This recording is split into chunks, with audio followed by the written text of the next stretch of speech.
Opa, tivemos probleminhas técnicos, né? Bem típicos desse período pandêmico, mas espero que tenhamos conseguido restabelecer a conexão. Vou aguardar a Fê voltar para eu poder apresentá-la de novo, né? E a gente conseguir bater a bola nossa hoje de terça-feira. Para quem ainda não sabe, a live da coluna do IBDD, ela é realizada toda terça-feira às 19 horas. A gente traz para vocês membros do IBDD que escreveram artigos que foram publicados às quintas-feiras e às terças a gente traz o pessoal aqui para a gente poder trocar uma ideia, bater uma bolinha. E o artigo da Fê tá fenômeno. Eu sou bastante suspeita porque eu li e adorei. Fixei agora aqui o tema dele. Se você não teve tempo de ler o artigo, logo depois que acabar a live, corre para o site do IBDD, ibdd.com.br. O artigo tá lá disponível, vocês vão adorar. É uma qualidade incrível. Vou fazer elogio na frente dela, vou esperar ela entrar. Conseguiu? Oi, tá me ouvindo? Oi,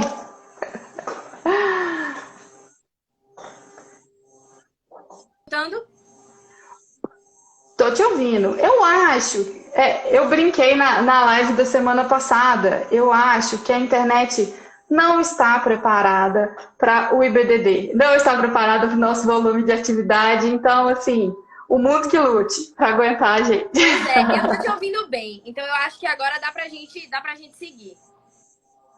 Sim, então, ó, vou aproveitar que a gente reiniciou para eu poder te apresentar direito sem errar, tá? Então, a Fê, ela é advogada desportiva, ela é mestre em Direito Internacional Desportivo pelo ISD em Madrid. Acertei agora. Essa mulher é um furacão e é um fenômeno no direito desportivo, sabe muito, sabe tudo. E ela trouxe aqui para a gente um tema muito, muito interessante, que é o que a English Premier League e o formato dos seus direitos de transmissão podem ensinar ao futebol brasileiro. Fê, eu li seu artigo, fiquei muito encantada, gostei muito. É uma linguagem muito bacana, é uma troca, uma conversa, um bate-papo, né? Então eu acho assim, e sem perder a técnica, né? E sem deixar de transmitir todo o seu conhecimento, sua técnica. Muito obrigada pelo artigo.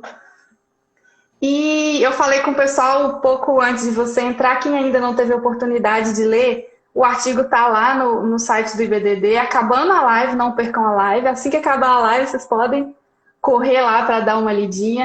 E se você está curtindo o tema, vai curtir com certeza a exposição da Fê. Use aqui o aviãozinho para encaminhar para os seus amigos para poderem participar aqui com a gente. E se tiver alguma dúvida, manda no chatzinho aqui, ó, que essa moça é fera, sabe tudo, tá aqui para poder responder e para a Queria gente eu. conversar e trocar compartilhamento. É assim. Bom, estou aqui falando, mas vamos começar, bora lá. Fê, no seu artigo, a gente viu que você destacou que o foco do artigo não é falar sobre as ligas inglesas de futebol, mas da grandeza da Premier League em si, e faz uma correlação com essa grandeza, esse desenvolvimento ao direito de transmissão.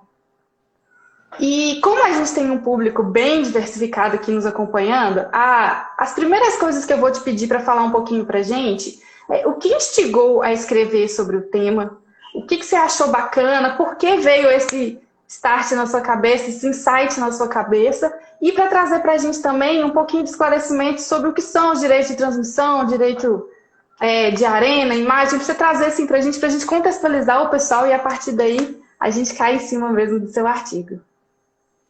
Ok, Dri, vamos lá. Primeiramente, muito obrigada pela recepção. Você é uma pessoa 10, assim, eu te admiro demais. Já tive a oportunidade de te encontrar pelos tribunais desportivos e, assim, eu fico muito satisfeita e admiro o seu trabalho, você sabe. Mas sem mais delongas, vamos falar sobre o tema, até porque é um artigo que, diga-se de passagem,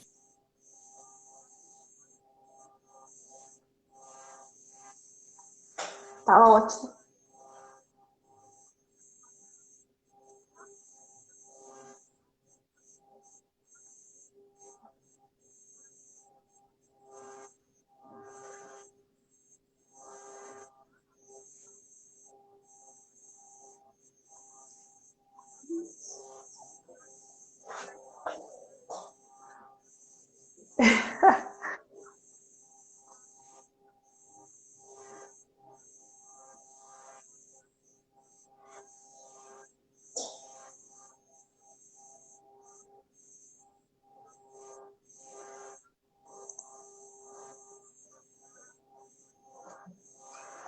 Ixi, Fê, eu acho que você tá sem áudio, Fê.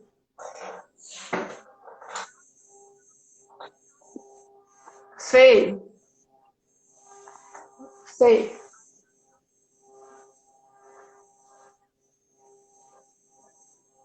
Eu acho que o pessoal não tá te escutando, Fê.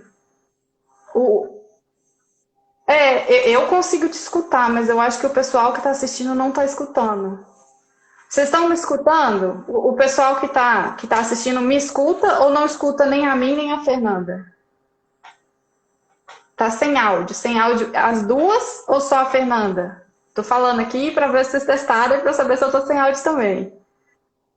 Falando, falando. Ó, não escutamos a Fernanda, você tá sem áudio. É só você. Agora conseguem me ouvir? Vamos lá. Agora eu tô Consegue? te ouvindo, tem que ver o pessoal. Vamos ver o pessoal se eles estão te ouvindo. Ó, o meu áudio tá normal, Eu só vou o sair seu, e Fê. voltar, peraí. Eu tô te ouvindo muito bem agora.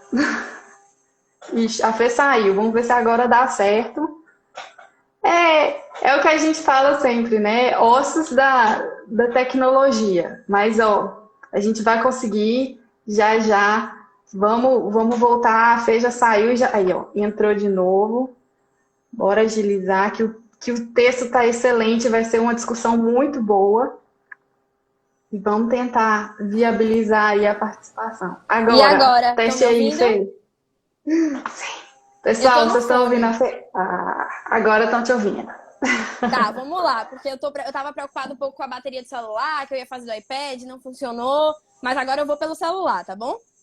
Então, vamos lá. Parte do home office, parte dos eventos presenciais que não estão ocorrendo, porque eu garanto que teria muito mais alegria e interação se estivéssemos pessoalmente. Mas vamos lá, Em voltando. breve, hein? Em Em breve. breve, eu Quem espero. sabe?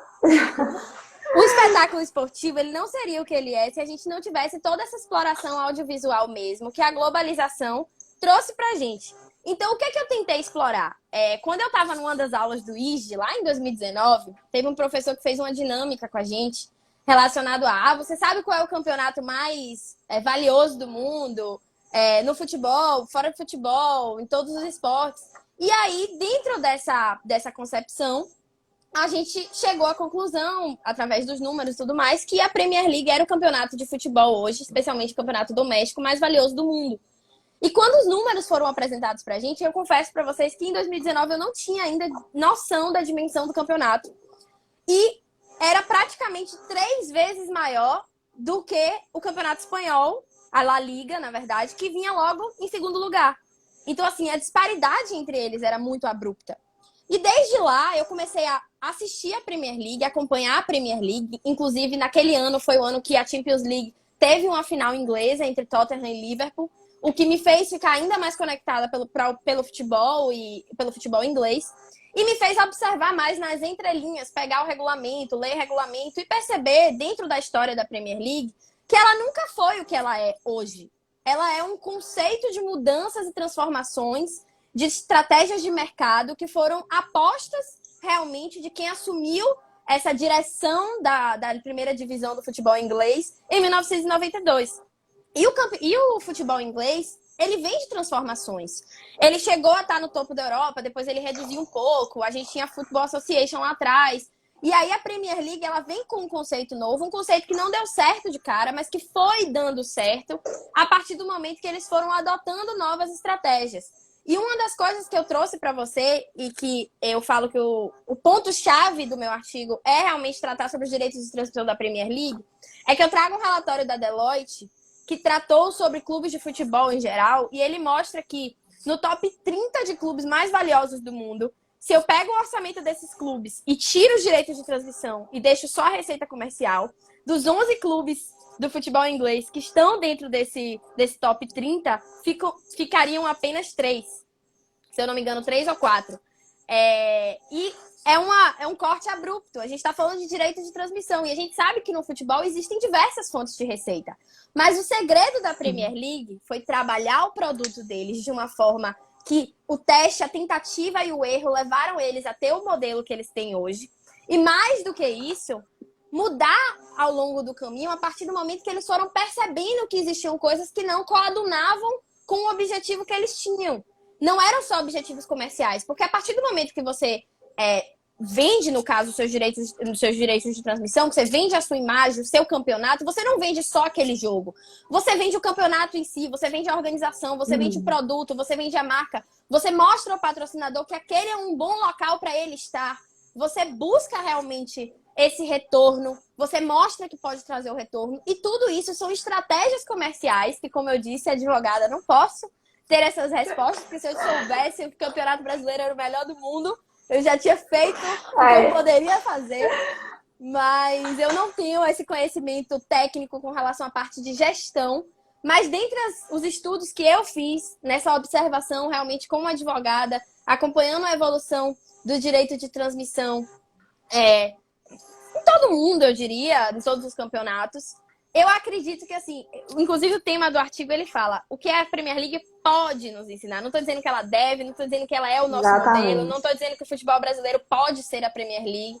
Existem diversos fatores que podem se somar para você ser um campeonato como era a Premier League. Então, é difícil a gente comparar assim propriamente. Meu objetivo não foi esse. Mas mais do que isso, a gente entra numa questão que, assim, em determinado momento, existia uma emissora que tinha o monopólio da Premier League. E a Premier League parou e falou, isso não tá dando certo. Porque o mercado tá me trazendo uma demanda. Porque o torcedor tá me trazendo uma demanda. Eles querem polarizar isso. Eles querem trazer outras fontes. E a sociedade... É a experiência de sentir o mercado, né? É a experiência de sentir... E é o que você fala, é a sua compreensão enquanto consumidora do futebol, da Premier League, e enquanto especialista do direito desportivo, né? Então é muito importante ter essa análise. E só aproveitar que eu já te interrompi aqui, você me desculpa, mas eu vou dar um oi para o nosso presidente, Leonardo Andreotti, que agora a patente mais importante dele é pai do Luigi, que está aqui com a gente. A Gabi, o Renato Renatini, a Mari Chameletti. Muito obrigada por estarem aqui com a gente hoje. O Léo está falando, participação internacional da queridíssima Rita Sereno. Muito bom, bem-vinda, obrigada por estar aqui com a gente hoje. É uma grande amiga. Já falei. Perguntaram aqui, agora eu não vou conseguir recuperar quem perguntou, mas já vi que o Léo já respondeu. A live fica salva sim na nossa rede social. Vocês fiquem atentos, depois a gente manda elas para o nosso canal do YouTube. Se inscreva lá, bota lá o sinalzinho que você fica sempre atento e recebe o material do IBDD. Desculpa te interromper, Mari. Desculpa te interromper, Fê. Bora lá. Então, aí você estava falando que era uma visão de consumidora e especialista em direito, que você não está tentando ser gestora do futebol. Exatamente. Mas é aquela coisa, né? Se a gente tem experiências que deram certo, por que não observar, né? Exatamente. E aí a gente entra num ponto que, assim, acho que a chave da Premier League mudou no momento que eles entenderam que, assim, a sociedade já tinha mudado.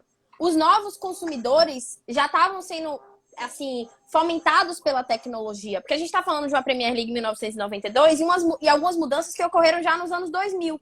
Então a tecnologia ela já tinha o seu avanço. As novas emissoras elas já estavam tomando conta do mercado. Não estou dizendo players, especialmente de streaming, porque não era o momento. Mas já existia uma competitividade no mercado mesmo por esses direitos de transmissão que pedia, que clamava por um modelo diferente. Porque o monopólio, ele não gerava nada além do que o modelo estático. Não ia para nenhum lugar, não ia somar. Porque como eu até conversei com você antes, o que movimenta o mercado comercial é a lei da oferta e da procura. É você ter realmente a polarização de pessoas interessadas naquele produto e você disputar por aquele produto, que é realmente o que vai trazer o engajamento dele. E no momento que a Premier League... E você faz uma diferença entre monopólio e exclusividade. E é muito, muito interessante isso. Eu achei, assim, incrível a sua percepção, a sua visão. Eu nem vou pegar, vou colher os frutos disso, porque eu confesso que foi fruto de estudo. Eu li um pouco do que o Rodrigo Capello falava, li um pouco sobre o que a Premier League evidenciou, porque os próprios estudos da Premier League evidenciam que a exclusividade ela é parte do contrato. Sem exclusividade, o negócio nunca daria certo, porque é um risco muito grande para quem abraça e paga para esses direitos de transmissão. Como todos os contratos que nós fazemos também, que tratam de direitos desse tipo. Mas o monopólio, ele é diferente. O monopólio é uma única empresa, um único mercado, um único foco, trabalhando o produto em si e não abrindo para que outros possam trabalhar e outros possam competir. Porque a partir da competitividade é que a gente aumenta a capacidade desse produto de produzir mais, de gerar mais, de ser mais valorizado. A Premier League observou E você inova, oxigena e traz uma série de mudanças que, se você mantém sempre aquele sistema, você não se abre. Então você vai acabando ficando capenga, né? Tem que movimentar de acordo com a sociedade.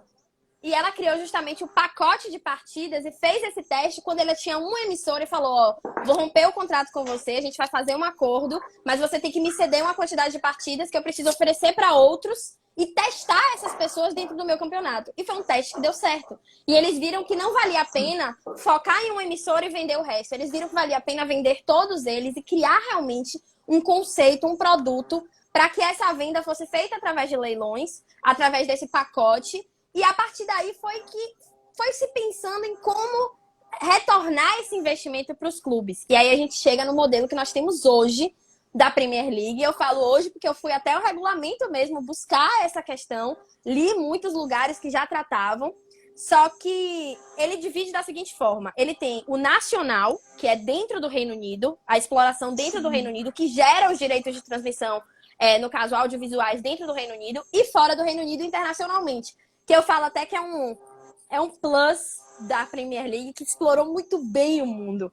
O quanto o mundo gostava de futebol. Foi para muitos lugares onde o futebol não era o primeiro esporte e se tornou o primeiro esporte por causa da Premier League. Então, hoje, nacionalmente, você tem 50% dos direitos de transmissão dentro do Reino Unido já em cota parte igualitária. Ou seja, pelo clube ser um dos 20 dentro da Premier League, ele já ganha, acho que é 2,5% dos direitos de transmissão internos. E externos, 5%, porque são divididos iguais até um limite de uma cota parte. E ultrapassando esse limite, se divide por um critério meritocrático, realmente do primeiro ao 20º. Nesse caso, o que eu considero é que, assim, eu sou muito a favor da meritocracia dentro do futebol, mas eu acho que ela precisa ser equilibrada. E eu admiro muito o formato da Premier League nesse caso, porque eu acho que eles equilibram muito bem. Confesso para você que até foi numa aula da Ornella Desirê Belia, que é hoje a responsável pelo departamento de futebol profissional da FIFA, que ela trouxe até a tabela de 2017 e 2018, que eu trouxe os números, foi de uma aula dela.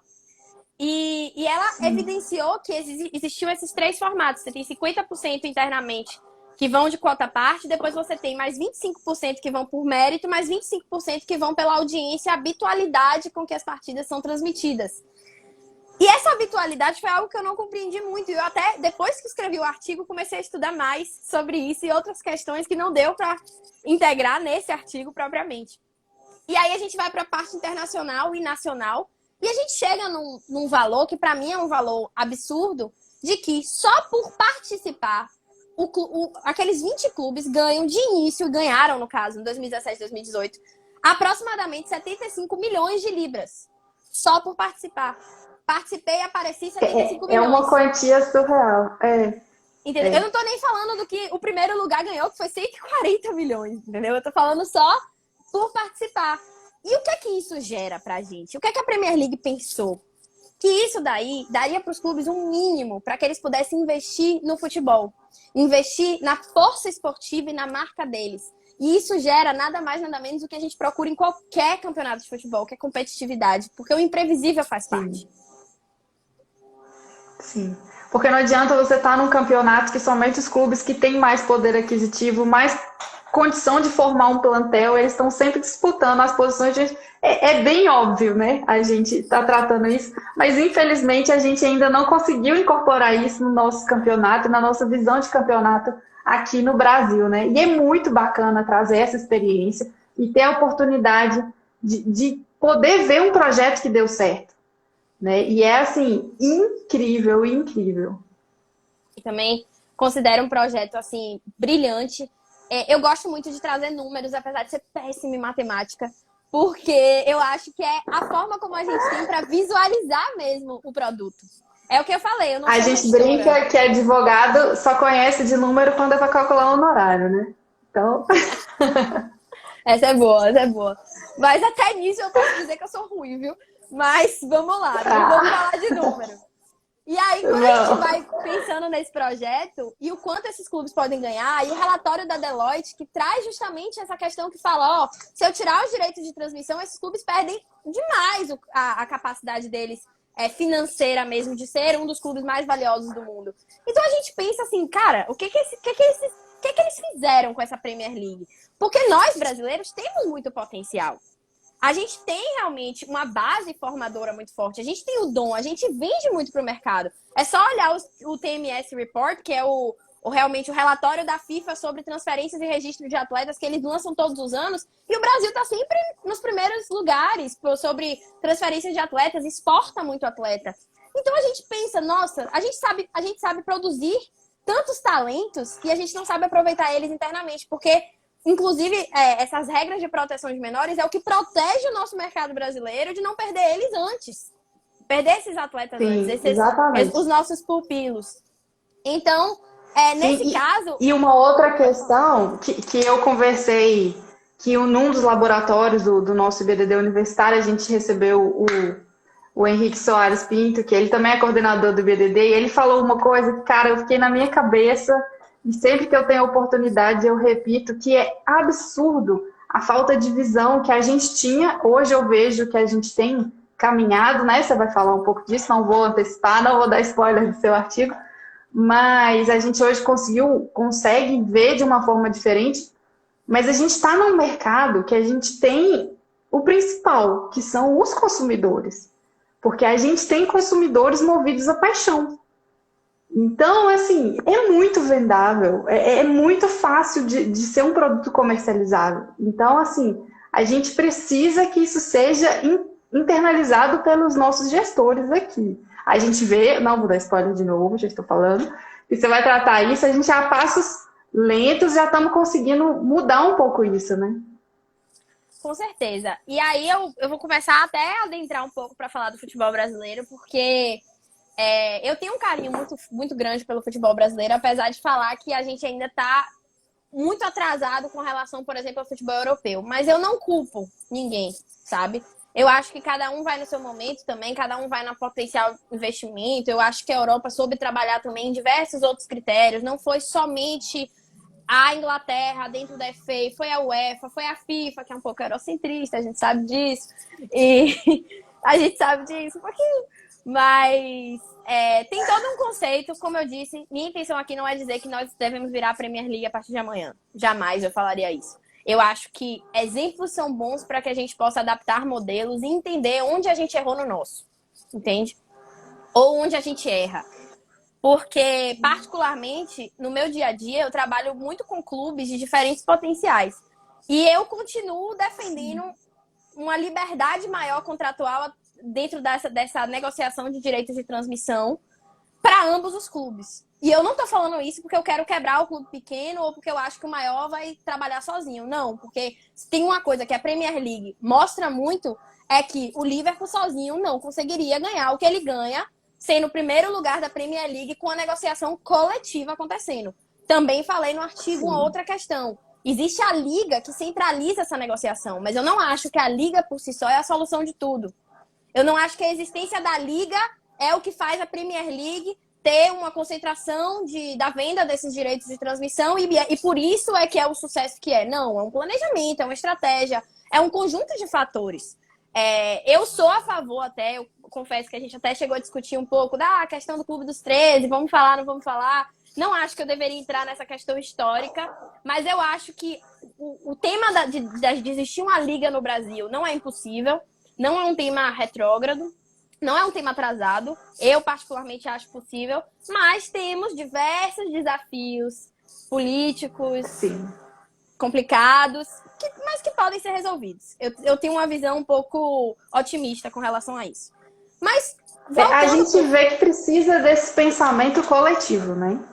Da força da coletividade durante uma negociação. Então, eu acho que essa é a principal questão que você pontuou bastante no seu artigo também, que é o que você falou, não é para o rico ficar mais rico e para o pobre ficar mais pobre, é para você dar oportunidade de negociação e permitir que eles cresçam juntos, porque Justamente. senão a E gente não assim, chega a lugar nenhum, né? pois é. E eu até saliento que, assim, para tratar de direitos de transmissão no Brasil, obviamente que eu vou entrar no tema da MP 984, e de logo eu já adianto que, assim, por que que eu quis escrever sobre esse tema nesse momento também?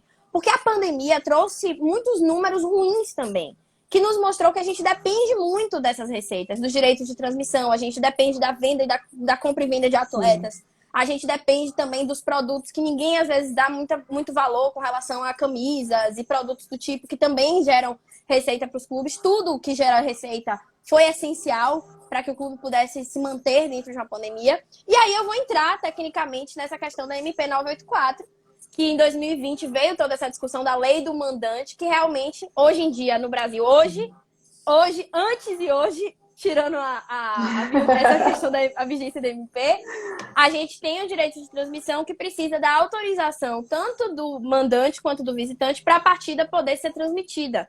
No caso, levando para a prática, a Globo, quando faz um contrato com os clubes de Série A, por que a gente trabalha tanto o monopólio? Porque se ela firma um contrato com uma boa parte dos clubes de Série A, ela acaba fazendo com que o restante seja meio que obrigado a firmar esse contrato também, pois se eles não firmarem esse contrato e o jogo for acontecer, eles, digamos que sejam duas emissoras diferentes com um contrato com esses clubes, existem partidas que podem ficar sem transmissão. Eu até cito agora um grande professor que me ajudou muito a me inspirar nesse artigo, que foi Gustavo Delbin, que eu li uma aula dele para justamente internalizar alguns conceitos, que vai justamente Eterno presidente do BBD, né? Eterno presidente do BBD. E justamente na aula dele, ele coloca que ele considera como partidas fantasma. E é realmente isso. Eu lembro muito que no ano passado tinha uma partida de um clube aqui da Bahia e outro clube de fora que eu queria muito assistir. Não tinha onde assistir, porque ela não podia ser transmitida em lugar nenhum. E era uma partida de um jogo muito importante. Antes mesmo da pandemia, a gente teve algumas questões, se não me engano, era o Atlético Paranaense, não era? Que aí ficava no campeonato uma coisa assim, os jogos de clubes contra o Atlético Paranaense, a gente ficava nesse limbo de não serem transmitidos e aí a gente ficava sem assistir, sem consumir o produto. Pois né? é. E o que é que a MP ela trouxe pra gente? O que é que ela definiu no meio desse caos? Através de uma medida provisória, ela define que apenas o mandante deveria ou poderia, tinha o poder de autorizar a transmissão daquela partida.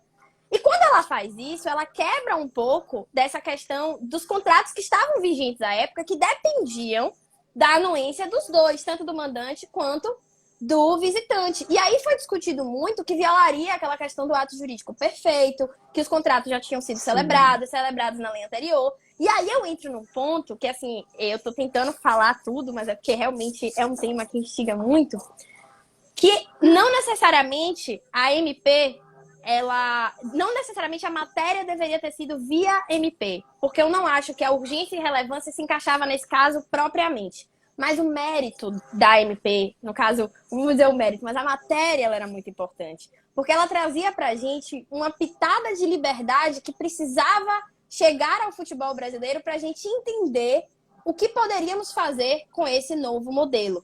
E quando eu falo isso, é porque às vezes a gente não tem essa percepção, mas na Inglaterra, na Premier League, o direito é do mandante e ele cede para que a liga possa negociar. Nesse caso, aí a gente fala, mas para ele participar da liga, ele precisa anuir. Aí é muito fácil. Mas não é assim. Vocês acham que um clube como o Liverpool, que tem a força que tem, se o negócio não fosse interessante para ele, ele não iria se manifestar? Óbvio que ele iria se manifestar. Todos os clubes iriam se manifestar. Porque quando o sistema não tá bom, não tá trazendo retorno, o clube se manifesta, os gestores se manifestam, a gente injeta no sistema críticas, a gente injeta debates. Isso faz parte do nosso trabalho como advogados também. Então a gente tem que entender que aquela negociação coletiva, ela faz sentido para aqueles clubes e a gente pode perceber que talvez ela pode fazer sentido pra gente. Mas como a gente pode saber? Tentando, arriscando.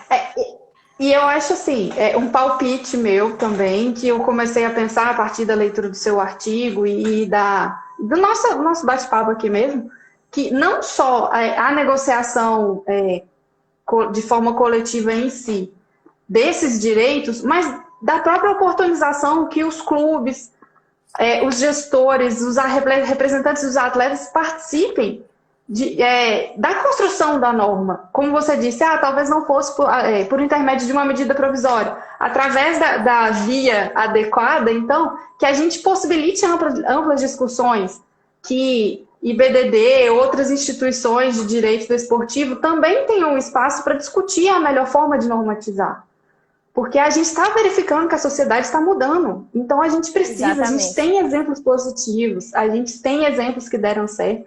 E o que você trouxe é o expoente maior aqui hoje, né? E a gente tem ali uma linha do que pode ser feito, a gente precisa estudar o nosso mercado para adequar. Eu acho que é mais ou menos... É justamente esse ponto que você trabalhou. Que a gente precisa estudar o mercado e adequar, mas a gente tem que entender que a mudança ela não é fácil. Tentar novos modelos não é fácil. Não existe um certificado que vai vir junto com a mudança que vai dizer que vai dar certo. Não existe nenhuma legitimidade, não vou dizer legitimidade, que não é a palavra, não existe nenhuma segurança de que esse modelo vai dar certo. Agora a questão é, o risco, ele é inerente, ele foi inerente para a Premier League. Sim. Ele foi necessário naquele momento. Eles buscaram um contrato que trazia retorno para eles para buscar mais, porque eles queriam mais, eles sabiam do potencial de ser mais. E aí eu trago até a discussão de que você acabou de suscitar. O mercado mudou, os players estão no mercado, os streamers estão no mercado. Ou a gente se adapta a eles, ou eles vão nos engolir. Eles vão buscar outras formas de explorar o nosso negócio e a gente não vai saber se defender. Então, ao invés de negar, ao invés de precisar de medidas provisórias para nos alertar que a mudança já chegou há muito tempo antes do nosso direito a acompanhar, a gente precisa abrir os olhos para isso. Eu saliento, inclusive, 2 exemplos que eu trouxe através... Peguei também, vou confessar, inspirações de Delbin, inspirações também de alguns artigos. Ele tá aqui.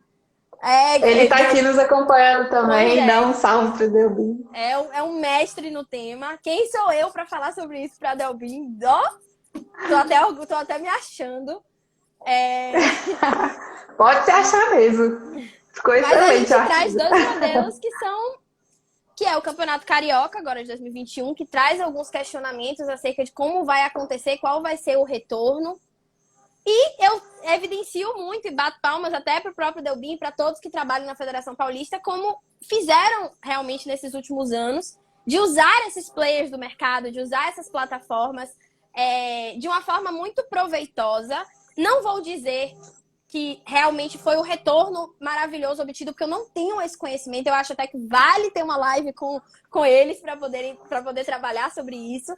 Mas eu acho que o tentar, o se arriscar, o se planejar para buscar algo muito maior é algo que merece realmente todos os aplausos.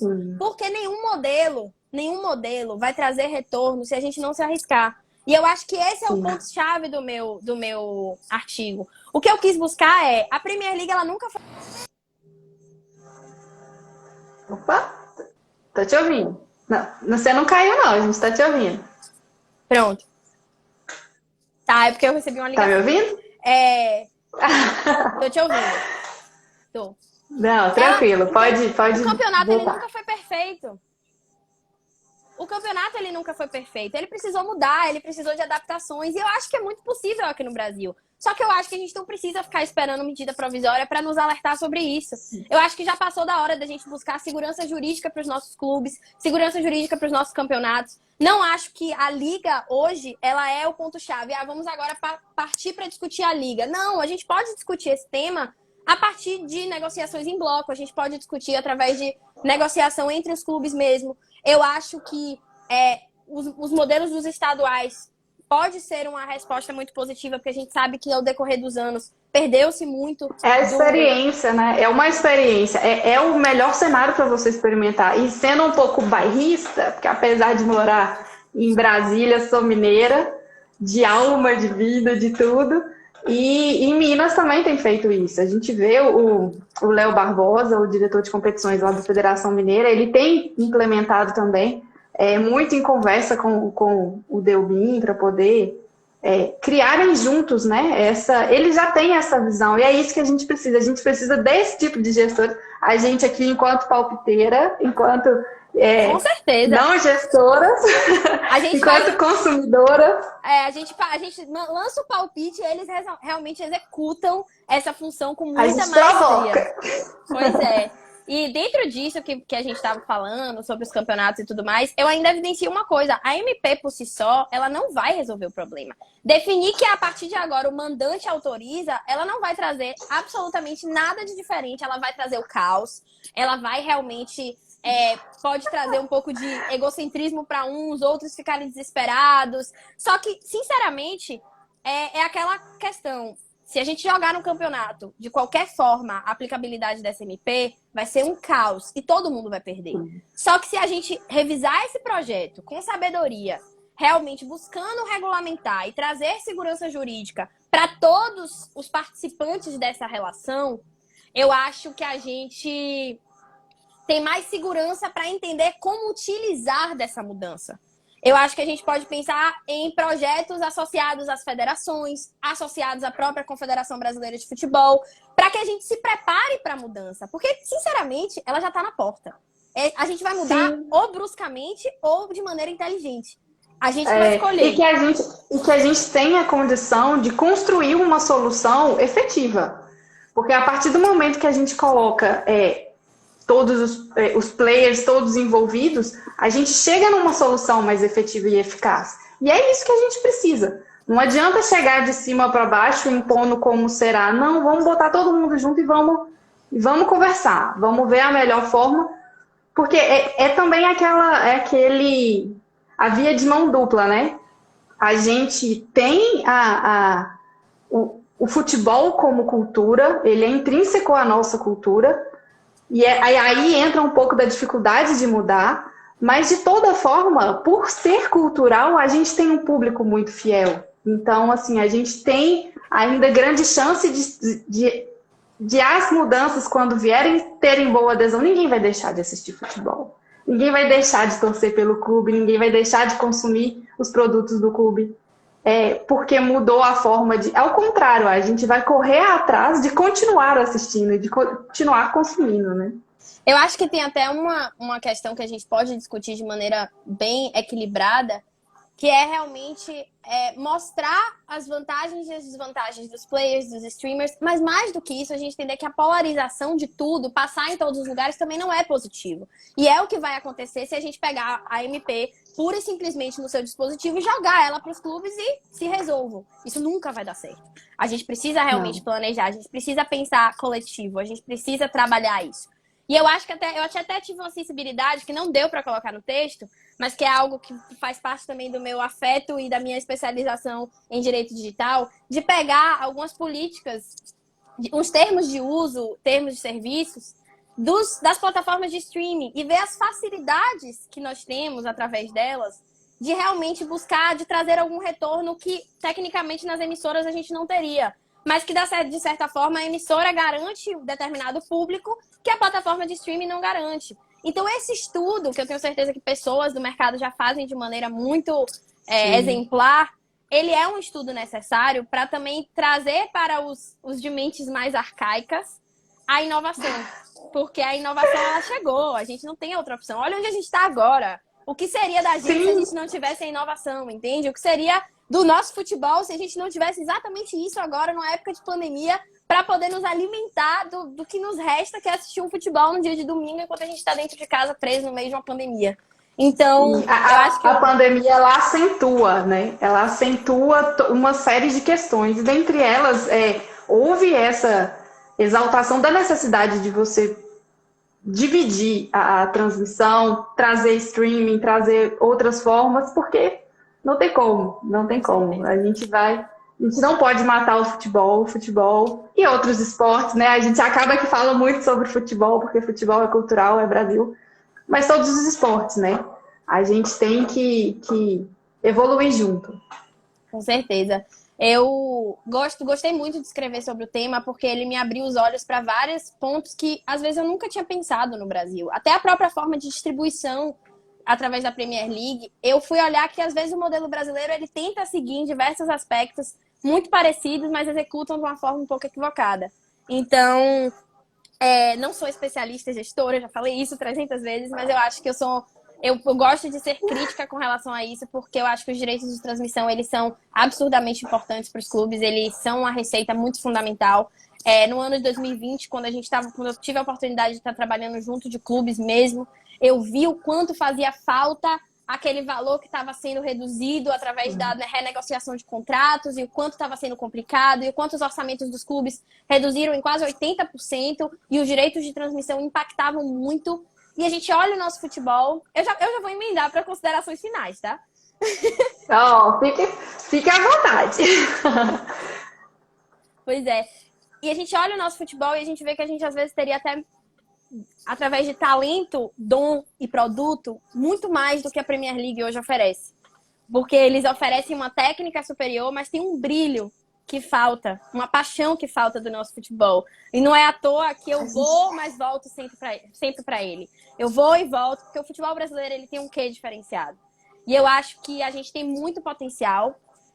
A MP ela foi muito importante para trazer o debate. Ela caducou ainda em 2020, mas eu não acho que o debate morreu ali. Eu acho que muita gente tentou, muita gente lutou, mas aos poucos a mudança ela está chegando através das federações estaduais, ela está chegando através dos novos modelos, ela está chegando através de players que podem oferecer até muito mais do que as emissoras que detinham do monopólio podem oferecer e querem oferecer. Eu acho que o ano de 2020 quebrou muita coisa, fez a gente entrar no brainstorming muito interessante. Mas mais do que isso, nós, juristas, a gente tem um papel muito forte de trazer segurança para os nossos clientes. E se a gente sabe que segurança jurídica significa a gente respeitar, sim, atos jurídicos perfeitos através dos contratos que nós firmamos, então vamos mudar o nosso sistema. Vamos oferecer ao nosso sistema a chance de se arriscar a tentar algo novo. Porque a mudança ela não vai acontecer se a gente achar que o modelo vai mudar por si só. A sociedade mudou, os novos players estão no mercado, oferecendo diversas possibilidades para a gente. E a gente está esperando eles entrarem dentro do nosso mercado de uma maneira abrupta e sem pedir licença. E quando for tarde demais, a gente não vai poder olhar para trás e dizer que ninguém nos avisou. A gente vai ser engolido. A gente vai ser engolido. E a ideia não é essa. É o que você falou. A gente tem uma paixão a nosso favor. Então, não são poucas pessoas, né? Assim, em tempos não pandêmicos, quantas vezes a gente está ali assistindo, aí tá zapeando a televisão, aí vê campeonato, Série B, Série C. A gente quer, a gente consome, independente do que seja. É futebol, é esporte, a gente está consumindo. Vou só dar um oi pro Léo Máximo, que está aqui com a gente também. Obrigada pela audiência. É muito bom ter você aqui com a gente. E, Fernandinha, muito obrigada. Não sei se o pessoal tem mais alguma pergunta. A gente recebeu 1 milhão de elogios ao seu artigo, à sua exposição, ao tema. Você, assim, é uma pessoa qualificada, inteligente, um mulherão, é um fenômeno de verdade. A gente brinca assim, né? A gente não, né? Você, jovem, mas nós é bondade sua. Você, super jovem, dedicada, desde o começo, um ímpeto já com um currículo desse, e a gente quer isso. A gente quer oxigenar o direito esportivo. E você é uma referência para tantas outras mulheres. Muito obrigada. Muito obrigada por estar trazendo esse tema aqui para a gente hoje, estar trazendo seu conhecimento e mostrar que você é fera. Muito obrigada mesmo. Pessoal, aqui a gente já vai encerrar a live. Se alguém tiver mais alguma pergunta, algum comentário. Eu agradeço muito a você também, Dri. Você é incrível. Você, Mari, Renato, Delbinho, Léo. Eu me sinto muito honrada em poder ser colunista, mas também ser parte desse time. Eu realmente acho que depois de um dia de trabalho, a gente senta aqui para fazer essa live. Eu posso ficar aqui trabalhando umas 6 horas com direito desportivo, que eu amo o que eu faço. E a gente tem mesmo aqui trabalhar, a gente tem mesmo aqui fundamentar o nosso trabalho, produzir, até porque ajudando uns aos outros é realmente semeando conhecimento que a gente vai conseguir construir a nossa inteligência jurídica do direito desportivo, nos unindo a outras associações, a outros institutos que também fomentam a matéria, que a gente vai conseguir crescer, que a gente vai conseguir mudar com segurança e regulamentar o que já mudou. É como eu disse, que sirva para provocar o debate e que a gente consiga realmente trazer soluções para o nosso mercado. Plantamos uma sementinha, vamos tocar o terror já já. Muito obrigada, Fê. Foi, assim, uma contribuição incrível. Eu fico muito feliz. Seguindo e aderindo ao que você disse, também sou muito grata ao IBDD por isso, porque é uma oportunidade que eles dão de receber a gente, de dar espaço para a gente e de nos dar lugar para estudar o que a gente entende como válido e de trazer e renovar. E é isso. E a gente tem pessoas incríveis ao nosso lado, como você disse, Delbin, Léo, Mari, Renatinho, Gabi. Uma galera muito, muito bacana e muito preparada. E se você ainda não é filiado do IBDD, entra no site, se filie. A gente tem um leque de projetos, um leque de oportunidades. 20 anos do IBDD, 20 anos não é para qualquer um, 20 anos de sucesso. A gente, graças a Deus, virou fonte de direito desportivo, virou referência. E estamos aqui sempre para poder contribuir e construir. Então, vem com a gente e acompanha as nossas redes sociais. A gente está com um cronograma comemorativo muito, muito bacana. Fiquem atentos. Nosso LinkedIn, Instagram, YouTube. Caramba, é muita coisa. Nosso site, fiquem atentos que a gente está aqui. Fê, mais uma vez. Estou muito repetitiva, mas muito obrigada. Foi incrível, incrível ter um pouquinho do seu conhecimento. Obrigada pela generosidade de estar aqui com a gente hoje. A live vai ficar salva. Quem não leu, corre lá no site do IBDD. Boa noite a todos e todas. E até a próxima terça-feira com mais uma live de mais um artigo sensacional de um membro nosso. Até mais. Tchau, gente. Obrigada.